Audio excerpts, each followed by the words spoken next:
Hello बच्चों, स्वागत है आप लोग का आपके अपने यूट्यूब चैनल ड्रीम एजुकेशन में। और आज हम आप लोग के लिए लेकर आए हैं क्लास 10वीं के विज्ञान विषय का महत्वपूर्ण टॉपिक प्रकाश का परावर्तन। प्रकाश का परावर्तन, इस टॉपिक से हम लोग आज महत्वपूर्ण ऑब्जेक्टिव क्वेश्चंस करेंगे और आगे आने वाले वीडियोज में भी टॉपिक वाइज ही हम लोग क्वेश्चंस करेंगे, जो आपको एग्जाम में काफ़ी हेल्प करेगा। ठीक है, और आपको ये वीडियोज कैसा लगता है इसे कमेंट बॉक्स में अवश्य बताएं, ठीक है, जिससे हमें भी थोड़ा कॉन्फिडेंट मिले। और आगे बढ़ते हैं। क्वेश्चन नंबर 1, किसी दर्पण या चिकने तल पर प्रकाश की किरणें आपतित होने पर परावर्तन कैसा होता है? देखिए, इसका आंसर हो जाएगा नियमित। क्यों? तो इसको भी समझ लेते हैं। मान लीजिए कि एक समतल सतह है, इस पर प्रकाश की दो किरणें इस तरह से आपतित हुई, तो ये जिस तरह से आपतित होती है इस तरह से नियमित रूप से इसमें परावर्तन देखा जाता है। ठीक है, नियमित रूप से इसमें परावर्तन होता है, तो इसका आंसर हो जाएगा नियमित। अगला क्वेश्चन है, समतल दर्पण में लेटर P को देखने पर वह कैसा मालूम पड़ता है? आप इसको प्रयोग में भी ला के देख सकते हैं। किसी दर्पण में जिसका घर में हम लोग उपयोग करते हैं, उस दर्पण में अगर किसी P लेटर को हम देखते हैं तो वो हमें उसका आभासी प्रतिबिंब ऐसा देता है। ठीक है, Q की तरह दिखता है, माने उल्टा नहीं देता है। उल्टा देता तो इस तरह से हो जाता, लेकिन ऐसा नहीं होता है। यानी कहने का अर्थ है कि समतल दर्पण जो है वो सीधा प्रतिबिंब ही देता है और वस्तु के बराबर देता है। यानी जितना आकृति का हम वस्तु दिखाएंगे उतने आकृति का वस्तु हमें दिखेगा, परंतु उसका आभासी प्रतिबिंब होगा, यानी P Q की तरह दिखेगा। आंसर हो जाएगा इसका ऑप्शन सी। नेक्स्ट क्वेश्चन है, प्रकाश क्या है? देखिए, प्रकाश क्या है? प्रकाश एक ऐसी ऊर्जा है जिसके माध्यम से हम किसी वस्तु को देख पाते हैं, यानी ऑप्शन बी इसका आंसर होना चाहिए, क्योंकि ये हमारी आंखों को प्रभावित करता है, जिसके कारण हम किसी वस्तु को देख पाते हैं। अगला क्वेश्चन है, समतल दर्पण द्वारा बना प्रतिबिंब सदा कैसा होता है? देखिए, इसका आंसर हो जाएगा आभासी और सीधा, ऑप्शन बी। अगला क्वेश्चन है 5 नंबर, समतल दर्पण में किस प्रकार के प्रतिबिंब बनते हैं? देखिए, अभी ऊपर ही बताया है, तो इसका आंसर हो जाएगा आभासी प्रतिबिंब, ऑप्शन बी। अगला क्वेश्चन है, प्रकाश की किरणों के सरल रेखा में गमन का अनुप्रयोग क्या है? देखिए, सरल रेखा में गमन, यानी प्रकाश किरणें हमेशा सीधी रेखा में गमन करती है। सीधी रेखा में हमेशा क्या होती है? गमन करती है। इसके बीच में कोई भी वस्तु आ जाए तो उसका छाया आगे की तरफ दिखता है। ठीक है, लेकिन ये नहीं है कि इधर से घूम के इधर से जाएगा, नहीं। ठीक है, तो इसका अनुप्रयोग सबसे बेहतर लग रहा है चंद्र ग्रहण और सूर्य ग्रहण, इसका उदाहरण हो जाएगा। इसका आंसर हो जाएगा ऑप्शन डी, ए और बी दोनों। नेक्स्ट क्वेश्चन की तरफ बढ़ते हैं। क्वेश्चन नंबर 7 है, किसी वस्तु की छाया तभी बन सकती है जब प्रकाश की किरणें गमन करेंगी। निश्चित रूप से इसका आंसर हो जाएगा सीधी रेखा में। कोई भी प्रकाश किरण ऐसे भी सीधी रेखा में ही गमन करती है, और उसके बीच में कोई वस्तु आ जाएगा तो उसका छाया आगे की तरफ पड़ता है। ठीक है, इसका आंसर हो जाएगा ऑप्शन ए, सीधी रेखा में। अगला क्वेश्चन है 8 नंबर, प्रकाश स्रोतों के सामने एक हरी रंग की छड़ी को खड़ा कर देने पर उसकी छाया कैसी होगी? देखिए, इसका आंसर हो जाएगा आपका, प्रकाश स्रोत के सामने एक छड़ी को अगर रख दिया जाए तो उसकी छाया काली रंग की हो जाती है। ठीक है, निश्चित रूप से छाया हमेशा काली रंग की ही होती है, इस बात को भी आप समझ सकते हैं। ठीक है, तो इसका ऑप्शन हो जाएगा आंसर हो जाएगा ऑप्शन सी। अगला क्वेश्चन है 9 नंबर, किसी प्रकाश स्रोत के सामने एक रुकावट रख देने पर क्या बनती है? देखिए, छाया ही बनती है। कोई भी प्रकाश स्रोत है, जैसे टॉर्च ही अगर जल रहा है या फिर लाइट ही जल रहा है, उसके सामने अगर कोई रुकावट डाल दिया जाए, ठीक है, कोई वस्तु अगर डाल दिया जाए तो उसके अपोजिट साइड क्या होगा? इसकी छाया बनेगी, है ना। तो इसका आंसर हो जाएगा ऑप्शन ए। ठीक है, आगे बढ़ते हैं।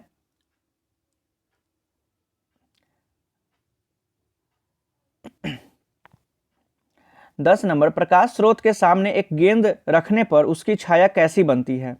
देखिए, किसी प्रकाश स्रोत के पास अगर कोई गेंद हम रखते हैं तो उसकी छाया जो है कैसी बनती है?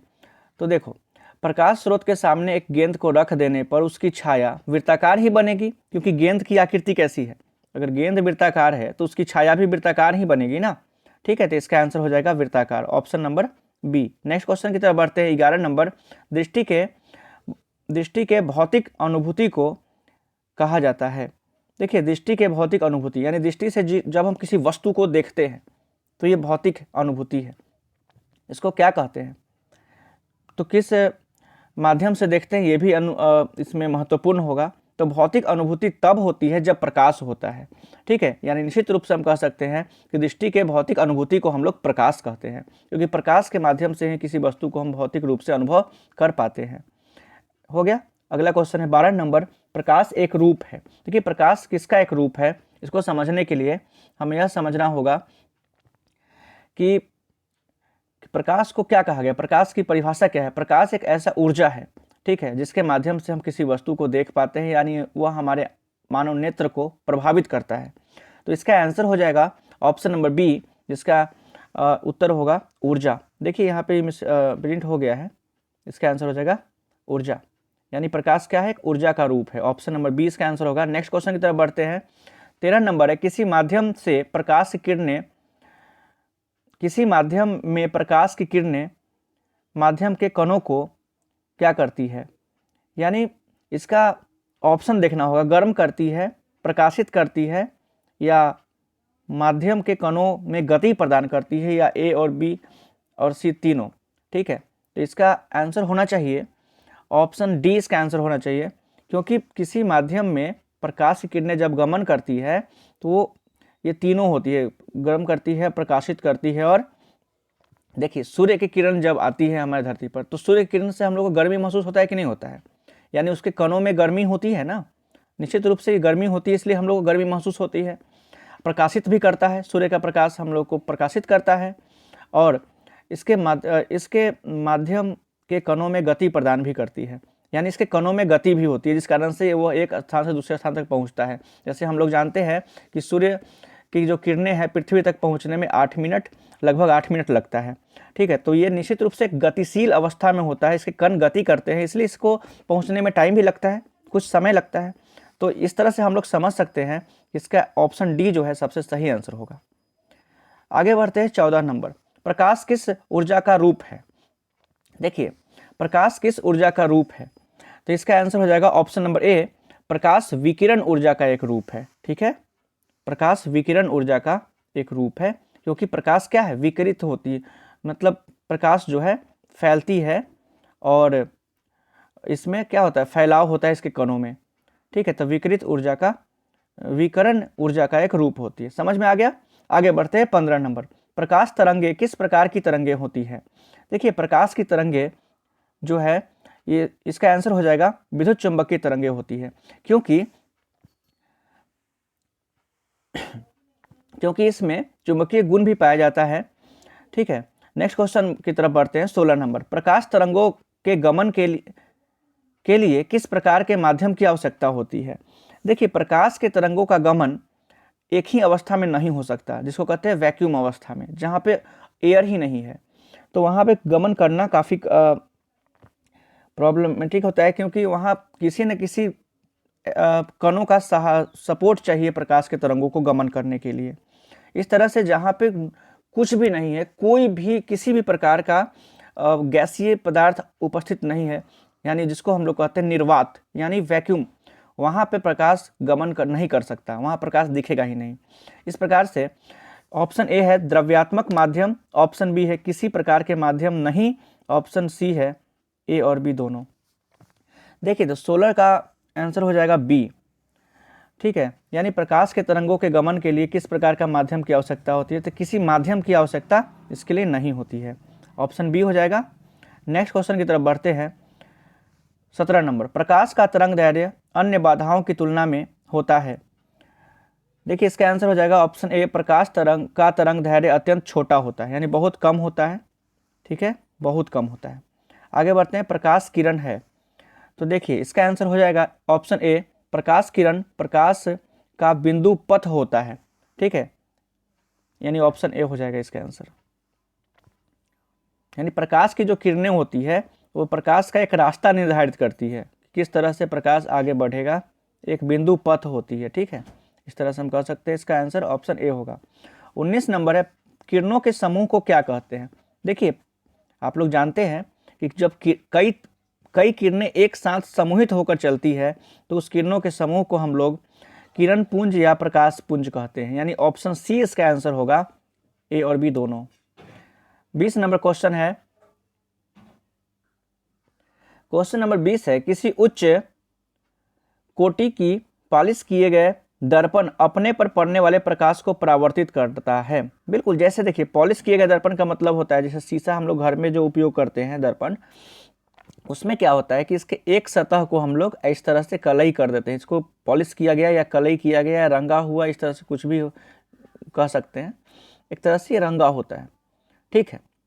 और हम लोग इस तरफ से देखते हैं तो इसमें क्या होता है, हमारा प्रतिबिंब सही से दिखता है, बिल्कुल स्पष्ट दिखता है कि नहीं। तो इस प्रकार के जो दर्पण होते हैं, इस पर पड़ने वाले जब प्रकाश, इस पर जब हम कोई प्रकाश डालते हैं, देखते हैं कि बचपन में आप लोग खेलते होइएगा कि घर का जो आईना है उसको लेके छोटा वाला जो होता है उसको सूर्य के प्रकाश के सामने रखते थे, तो उसका प्रतिबिंब दूसरे तरफ चमका के हम लोग खेलते थे। इसका अर्थ यह है कि निश्चित रूप से इस तरह के उच्च पूर्ण रूप से पॉलिश किए गए जो एक तरफ से जो होता है, तो दूसरे तरफ में अगर प्रकाश डाला जाए तो इसमें पूर्ण रूप से परावर्तन होता है, ठीक है। क्योंकि प्रकाश की किरणें पूर्ण रूप से परावर्तित होती है, क्योंकि दूसरा तरफ जाने के लिए प्रकाश को जगह नहीं होता, क्योंकि वो तो कल रंगा हुआ है ना, इसलिए। तो इसका आंसर हो जाएगा ऑप्शन नंबर ए।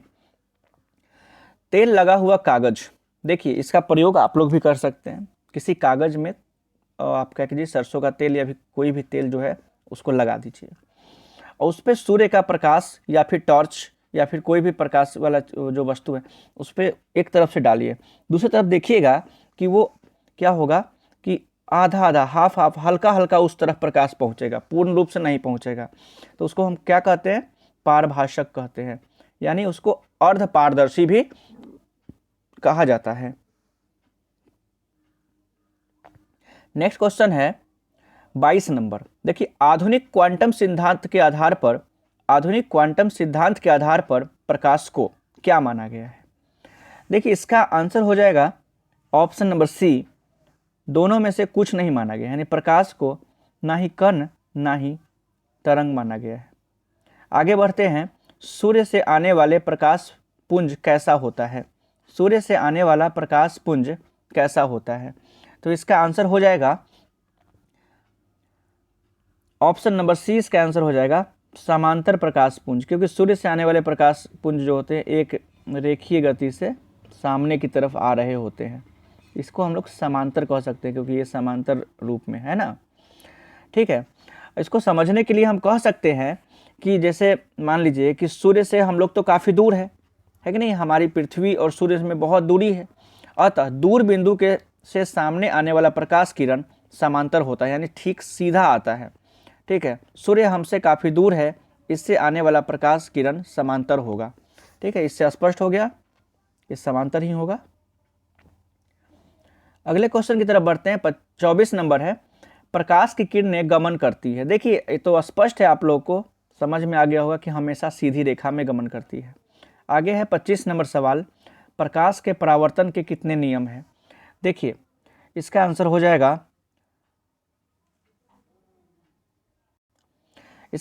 जाएगा, ऑप्शन नंबर बी, यानी प्रकाश के परावर्तन के 2 नियम हैं। आप लोग को अच्छी तरह याद होना चाहिए कि प्रकाश के परावर्तन के 2 नियम हैं। पहला नियम है कि आपतित किरण, परावर्तित किरण और आपतन बिंदु से परावर्तक सतह पर खींचा गया अभिलंब तीनों एक ही तल में होते हैं, ठीक है। दूसरा नियम इसका कहता है कि आपतन कोण परावर्तन कोण के बराबर होता है। इस तरह से ये नियम आपके लघु उत्तरीय में भी काफ़ी भी आई है, इसको याद जरूर कर लीजिएगा। और ऑब्जेक्टिव में प्रकाश के परावर्तन टॉपिक से ये ऑब्जेक्टिव 25 ऑब्जेक्टिव था, कंप्लीट हुआ।